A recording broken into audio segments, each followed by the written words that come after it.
யார் என்ன வச்சுருக்கோம்? ஃபிஷ் வச்சுருக்கியா? ஃபிஷ் வறுவல் வேணுமா? கடு கடு கடு கடு ஃபிஷ் செய்யலாம்.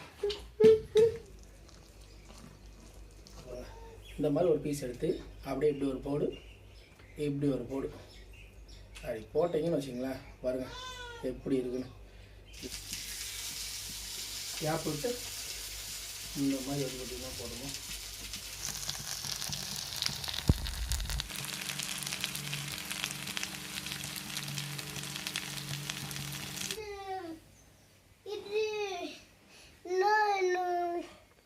ஆரியாவுக்கு ஃபிஷ்ஷு. ஓகே, சாப்பிட்டமா, தூங்கணுமா, ஏந்திரிச்சமா. பணம் யாருக்கு சார் வேணும்? என்ன வேணும்? நமக்கு சோறு தான் முக்கியம்.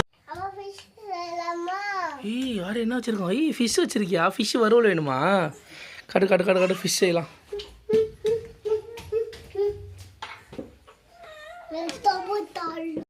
இப்போ வந்து பார்த்தீங்கன்னா மீன் ஃப்ரை வந்து பார்த்தீங்கன்னா பண்ண போகிறோம். ஆரியா இந்த பார்த்த உடனே வந்து பார்த்தீங்கன்னா எனக்கு மீன் வந்து பார்த்தீங்கன்னா வேணும், செஞ்சு கொடு அப்படின்னு சொல்லிட்டு வந்து பார்த்தீங்கன்னா கேட்டான். அதுக்கு ஃபஸ்ட்டு மசாலா வந்து பார்த்தீங்கன்னா ரெடி பண்ணணும். இதில் 2 ஸ்பூன் கார்ன்ஃப்ளவர், 1 ஸ்பூன் வந்து பார்த்தீங்கன்னா அரிசி மாவு, 1 ஸ்பூன் வந்து பார்த்தீங்கன்னா இஞ்சி பூண்டு பேஸ்ட் வந்து பார்த்தீங்கன்னா எடுத்துக்கோங்க.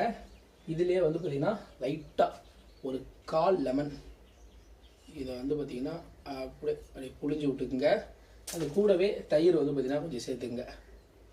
கொஞ்சம் லைட்டாக தண்ணியாக இருந்தாலும் ஓகே, ஏன்னா நம்ம வந்து பார்த்திங்கன்னா அந்த இதோட மாவில் வந்து பார்த்திங்கன்னா பிசைய தான் போகிறோம். இதை வச்சுட்டு இதுக்கு தேவையான அளவுக்கு உப்பு வந்து பார்த்திங்கன்னா சேர்த்துக்குங்க. இந்த அளவுக்கு வந்து பார்த்திங்கன்னா சேர்த்துக்கலாம். சேர்த்துக்கிட்டு இது கூட லைட்டாக கலருக்காக காஷ்மீரி லைட்டாக வந்து பார்த்திங்கன்னா சேர்த்துக்குங்க, அதிகமாக வேணாம்.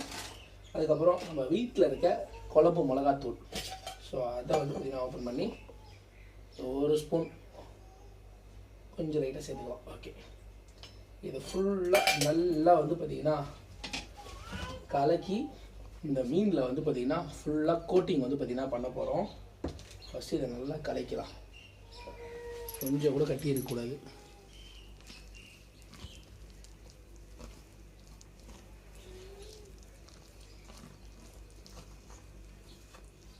அளவுக்கு வந்து பார்த்திங்கன்னா அந்த பஜ்ஜிக்கு வந்து பார்த்திங்கன்னா மாவு பிசைகிற மாதிரி வந்து பார்த்திங்கன்னா பிசைஞ்சிக்கங்க. அப்படியே ஒரு பீஸ் எடுங்க, இந்த மாதிரி ஒரு பீஸ் எடுத்து அப்படியே இப்படி ஒரு போடு, இப்படி ஒரு போடு, அப்படி போட்டிங்கன்னு வச்சிங்களேன், பாருங்கள் எப்படி இருக்குன்னு. இதை வந்து பார்த்திங்கன்னா அப்படியே ஒரு ஓரமாக இப்படி லைட்டாக தேய்ச்சிட்டு அப்படியே ஓரமாக வந்து பார்த்திங்கன்னா அடிக்கிடுங்க. இதே மாதிரி நம்மக்கிட்ட இருக்க எல்லா ஃபிஷ்ஷையும் வந்து பார்த்திங்கன்னா இந்த மாதிரி முக்கிய வந்து பார்த்திங்கன்னா எடுத்து எல்லா பக்கமும் சைட்லலாம் படுற அளவுக்கு, ஒரு வேளை ஃபிஷ்ஷில் நடுவில் ஓட்டை இருந்துச்சுன்னா அதுலேயே வந்து பார்த்திங்கன்னா நல்லா வந்து பார்த்திங்கன்னா தேய்ச்சிருங்க. ஏன்னா வந்து பார்த்திங்கன்னா அப்போ தான் நல்லா வந்து பார்த்திங்கன்னா உள்ள மசாலா இறங்கும். இதை அப்படியே அடிக்கிடுங்க. இந்த மாதிரி இதே மாதிரி எல்லா ஃபிஷ்ஷையும் வந்து பார்த்திங்கன்னா கோட்டிங் போட்டு அப்படி ஃபுல்லாக வந்து பார்த்திங்கன்னா ஓரமாக வச்சு குறைஞ்சபட்சம் வந்து பார்த்திங்கன்னா ஒரு 1/2 மணி நேரமாவது ஊற விடுங்க. அப்போ தான் வந்து பார்த்திங்கன்னா இந்த மசாலாவும் இந்த மீனும் வந்து பார்த்திங்கன்னா ஊறி அந்த டேஸ்ட் வந்து பார்த்திங்கன்னா நல்லாயிருக்கும். உடனே நம்ம கல்லில் போட்டோம் அப்படின்னா அந்தளவுக்கு டேஸ்ட் வந்து பார்த்திங்கன்னா இருக்காது. மீன் தனியாக இருக்கும், மசாலா தனியாக இருக்கும், ரெண்டும் ஒன்றா மிங்கிள் ஆகணும். குறைஞ்சபட்சம் ஒரு 1/2 மணி நேரம் இது மாதிரி மிக்ஸ் பண்ணி ஃப்ரீசரில் கூட வந்து பார்த்திங்கன்னா வச்சுருங்க. குறைஞ்சபட்சம் வந்து பார்த்திங்கன்னா 1/2 மணி நேரம் சொன்னேன், இது 1 மணி நேரத்துக்கு மேலே வந்து பார்த்திங்கன்னா ஆகிடுச்சு. இப்போ வந்து பார்த்திங்கன்னா ஒரு பேன் வச்சு நல்லா சூடாகட்டும். அதில் வந்து பார்த்திங்கன்னா எண்ணெயை ஒரு 3-4 ஸ்பூன் வந்து பார்த்திங்கன்னா ஊற்றிக்கங்க. அதுக்கப்புறம் மீன் வறுக்கும் போது வாசனை வரணும். ஸோ அதுக்கு தான் மெயினாக வந்து பார்த்திங்கன்னா இந்த மாதிரி ஒரு கொத்து கருவேப்பிலை எடுத்து இந்த மாதிரி வந்து பார்த்திங்கன்னா அப்படியே வந்து பார்த்திங்கன்னா இதை போட்டுருங்க. இதை போட்டிங்கன்னா இந்த மீன் போடும்போது செம்ம ஸ்மெல் வரும். அப்படியே அதை போட்டதுக்கப்புறம் ஒரு மீன் எடுத்து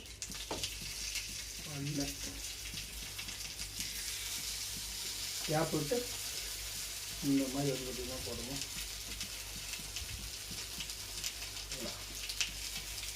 இந்த மாதிரி ஃபுல்லாக இந்த இடத்துல கேப் இதை போடுங்க. இது எடுத்து அப்படி போட்டிங்கன்னு வச்சுங்களேன், முடிஞ்சு போச்சு. மிச்சம் இருக்க மசாலா அப்படியே எடுத்து இதெல்லாம் மசாலா கம்மியாக இருக்கும் அதில் ஒரு புளியோட போடுங்க. ஃபுல்லாக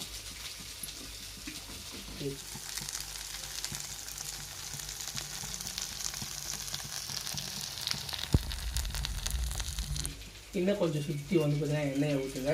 எண்ணெயை ஊற்றுறதுக்கப்புறம் லைட்டாக அப்படி மீன் உடையவே கூடாது. இந்த கருவேப்பிலை கீழே இருக்குது பார்த்தீங்கன்னா அப்படியே எடுத்து அப்படி போடணும். ஓகேங்களா? அதே மாதிரி எல்லாமே வந்து பார்த்திங்கன்னா மீன் உடையாத அளவுக்கு லைனாக வந்து பார்த்திங்கன்னா நம்ம ஃபஸ்ட்டு எது போட்டோமோ அந்த அளவுக்கு ஒன்று ஒன்றா திருப்பி வந்து பார்த்திங்கன்னா போடுங்க.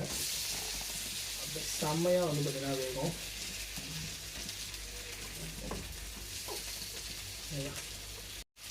இந்த அளவுக்கு ஒரு 2 நிமிஷத்துக்கு ஒரு வாட்டி திரும்பி வந்து பார்த்திங்கன்னா மாற்றி போட்டுகிட்டே இருக்கணும்.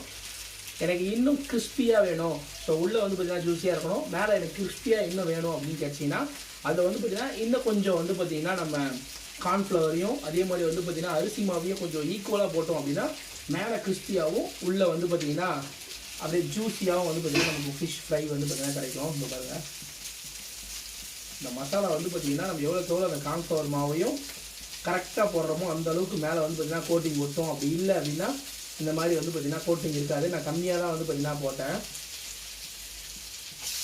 பாருங்கள், அப்படியே பஜ்ஜி மாதிரியே இருக்குது பாருங்கள். அது போல் இவரா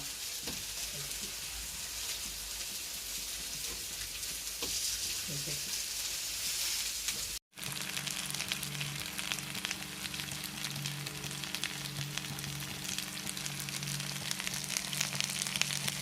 இந்த அளவுக்கு வந்து பார்த்திங்கன்னா ஸ்லோ ஃப்ளேமில் வச்சு ஒரு 10 to 15 நிமிஷம் வந்து பார்த்திங்கன்னா வேக வச்சிங்க அப்படின்னா மேலே பார்த்தீங்களா கிறிஸ்பியாக வந்து பார்த்திங்கன்னா மேலே இருக்கும். உள்ளே வந்து பார்த்திங்கன்னா அப்படி ஜூஸியாக வந்து பார்த்திங்கன்னா இருக்கும். இதை பாருங்கள் இப்படி இருக்கணும். இதை அப்படியே இப்படி எடுத்து ஒரு தட்டில் எடுத்து வச்சு அப்படி வச்சு அப்படியே சாப்பிட்டோம்னா செம்மையாக இருக்கும்.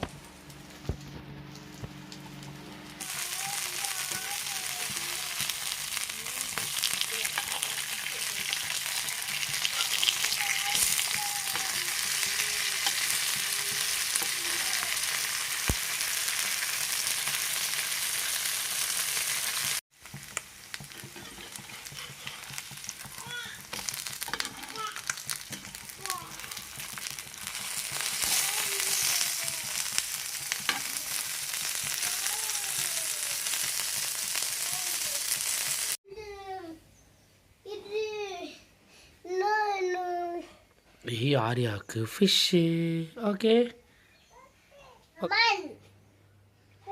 சாப்பிடு. லெமன் புழிஞ்சு சாப்பிட்ணும். ம்